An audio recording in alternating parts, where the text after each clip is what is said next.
Welcome to Bee's Travelogue, episode 43. After my first night sleeping in a hanok house on the floor, I knew it was going to be my last night sleeping like that. But I had fun trying it once, and the house was really cute. After I got up, I walked straight south through the now empty restaurant street and came to this hanok village, which turned out to be a hotel. Remember this double pine tree in front of more tombs, because later in the video you'll see a wintertime painting of it. I was on my way to Jaemaejeong Well. The well belonged to a house formerly occupied by one of the generals of the Silla kingdom. My destination this morning was Woljeonggyo Bridge. This was the bridge I hadn't been able to reach at nighttime, so I couldn't see it reflected in the water. There were several hanok houses along the way, and then I found this pass or bridge crossing the waters to the other side. I figured I might as well cross the water now and then use the bridge to cross back. Apparently the bridge was built in the year 760 across Muncheon Stream. The bridge was only very recently reconstructed. When I walked in, I admired the beautiful designs and then found stairs upstairs to a small museum. The museum had lots of interesting information about the Silla kingdom and showed videos that illustrated what life might have been like in the Silla kingdom and how the bridge was used to defend against attackers. An older Korean gentleman stopped me as I was coming down from the bridge and provided more information. He asked me where I was from and then told me that the Germans had helped the Koreans a lot after the war. He was very friendly and helpful. I was now in the same forest where I had been the night before, and now I could see the views from the ridges and noticed the beware of snake sign in the grass. Everywhere were signs of still ongoing excavations. I was listening to birds and enjoying the views and then suddenly tripped over a root just about here.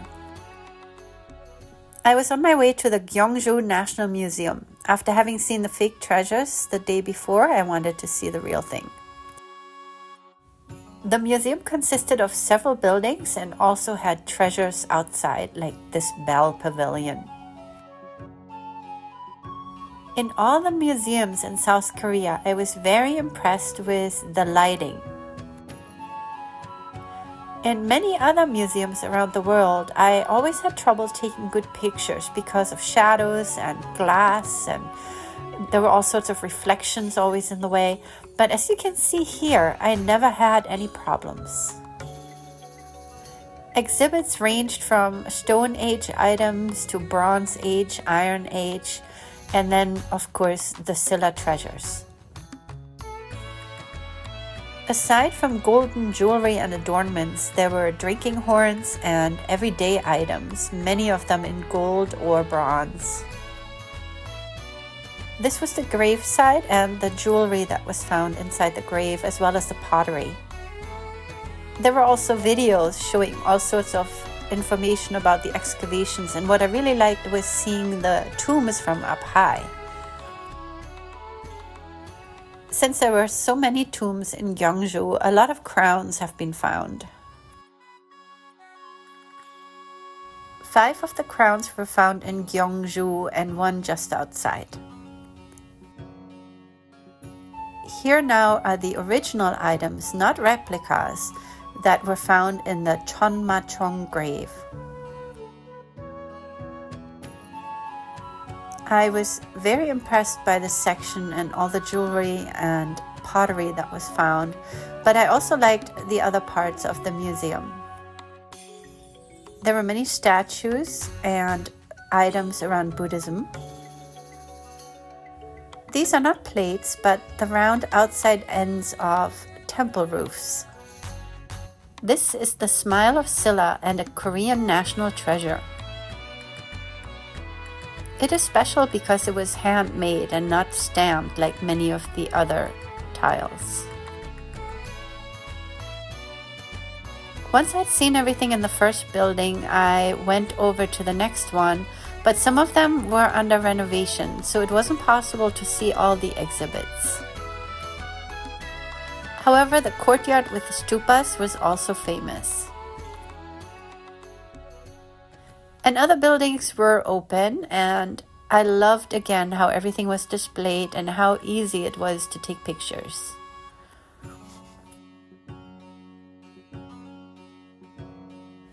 One thing that I found interesting was this would look like a pile of poop. However, it said Buddha's head, and I was very surprised and wondering how that came together, but it wasn't explained at all. At least not in this museum. If you keep watching this video, you will discover with me how I found the solution. When I read that this 9-story wooden pagoda, one of its kind, once existed in Gyeongju, I really wanted to see it. First, I went back out of the museum and into the courtyard looking for a restaurant and for lunch. There were many pieces of art displayed on the lawn, but there were also warning signs of bees and snakes. Also interesting were the many Buddha figures without a head sitting around the courtyard. Most of the heads have been plundered during wartime. I found my restaurant and had a chicken burrito. Then I found a tangerine tree. And then it was time for me to leave the museum and head to my next stop. I saw signs on the map for Hwangnyongsa temple site, where the 9-story pagoda had once stood, and wanted to see it. Along the way, I passed these beautiful rice paddies. I had never seen rice paddies before. With the hills in the distance and the lines of rice in the water, everything looked very beautiful and enchanting to me. It was quite a far walk to Hwangnyongsa temple. It was very hot, more than 35 degrees Celsius. I think it was even closer to 40, but it was very beautiful as well. And there were lots of things to see, like all these archaeological items found in the fields. I finally found a replica of my pagoda. It was pretty tall, but not as tall as the original might have been. Look at this little face peeking in on the other side. The pagoda room was 2 stories tall, and then there were stairs leading up to the second floor to the rest of the museum. I loved all the artwork and videos that illustrated what the town used to look like. And then as I turned into a hallway, I found Buddha, and I found the piece of his hair that I had seen in the museum. Mystery solved. From the museum's second floor, we had access to a terrace that overlooked the entire site where the temple used to stand. After I left the museum, I walked around the fields a little bit, looking at all the pieces that had been recovered.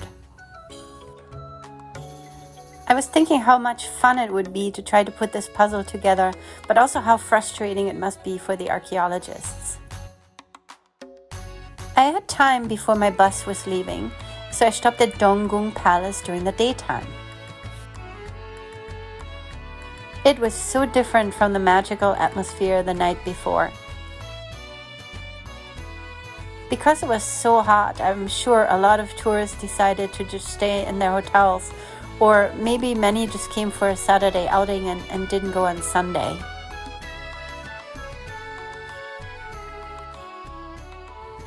I had the entire palace almost to myself. You can see there were a few people here. I took pictures everywhere and just walked around and enjoyed the scenery.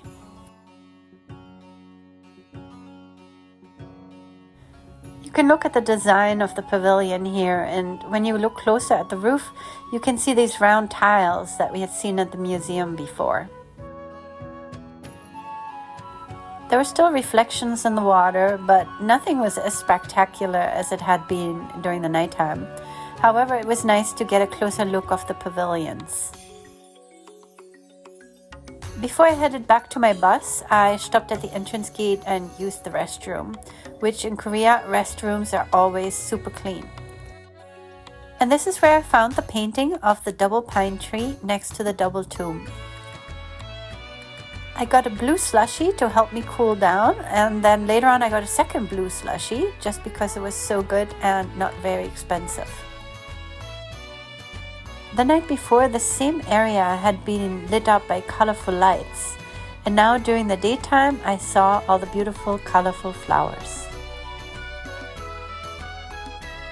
The tombs in the distance also looked different without the lights on them, but during the daylight now I saw the pieces of columns in the ground that I hadn't noticed the night before.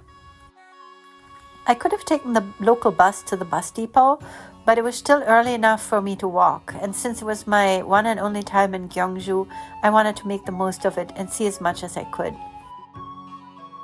I didn't have another trip until a month later in Gyeongju. Please join me for that. Thank you for watching.